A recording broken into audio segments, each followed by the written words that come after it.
नमस्कार। खामोश भूख के 9वें एपिसोड में आपका स्वागत है। पिछले एपिसोड में आपने देखा कि किस तरह से बुधिया और सुखिया जगह जगह पर नए पुराने गीत गाकर गुजारा करती थीं और समाज के कुचरित्र का दंश झेलती थीं। सहारा तो सुखिया के जाने पर ही चला गया था। अब जो सहारा देगा जरूर कुछ वसूलेगा, चाहे प्यार से चाहे जबरदस्ती। कोई भी ऐसा नहीं सोच सकता कि उससे जबरदस्ती कुछ वसूला जाए। अच्छा तो वही है जो प्यार बरसाए, जैसे सुखिया बुधिया पर बरसाती थी। सुखिया चूल्हे पर खाना पका रही थी।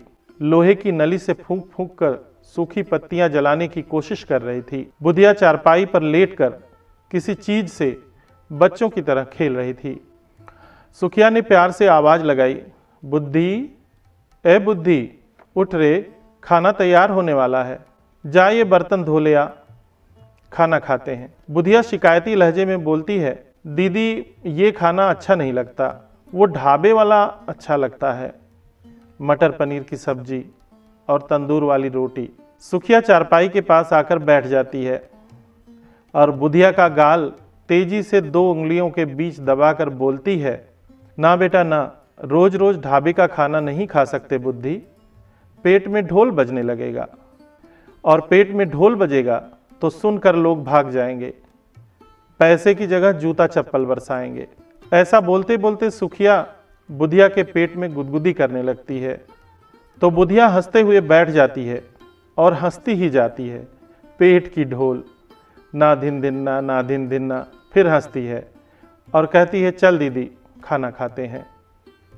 उसी दिन बुधिया के एक दूर के रिश्तेदार आए थे। सुखिया घर के अंदर कुछ काम कर रही थी और बुधिया पेड़ों में पानी डाल रही थी। उन्होंने बुधिया को आवाज़ दी तो बुधिया ने कहा, काका आप? उन्होंने कहा कि बस अभी चला आ रहा हूँ। बुधिया बाहर पड़ी चारपाई बिछा देती है। काका पूछते हैं कि सुखिया कहाँ है, तो कहती है घर में कुछ काम कर रही है। बुधिया बुलाती है तो सुखिया हाथ में कुछ खाने के लिए और लोटे में पानी और गिलास लाकर जमीन पर ही बैठ जाती है। काका ने बात की शुरुआत की, जिस घर में 2-2 जवान बेटियां बैठी हों और माँ बाप का साया ना हो, उस घर पर क्या क्या बीतती होगी वो मैं समझ सकता हूँ। सुखिया तुझे बुरा न लगे तो एक बात कहूँ, अपने दूर के रिश्ते में एक लड़का है जो छोटी सी दुकान करके गुजारा करता है। उसकी शादी हुई थी, बीमारी की वजह से बीवी चल बसी, अभी उम्र भी ज़्यादा नहीं हुई। तू कहे तो उससे तेरी शादी की बात चलाऊं। सुखिया ने गंभीरतापूर्वक जवाब दिया, काका आधी उम्र तो बीत ही गई है, अब शादी ब्याह का क्या फ़ायदा, और अगर मैं चली गई तो बुधिया को देखने वाला कौन है। काका मेरी अब रहने दो, बुधिया के लिए लड़का देखो, मैं पैसे जुटाऊंगी, अच्छा सा लड़का देखकर इसी का लगन कहीं करा दो। काका ने कहा, तेरा बापू मेरा दोस्त था, क्या करें, हमारा समाज इतना अमीर नहीं कि एक दूसरे की मदद कर सके।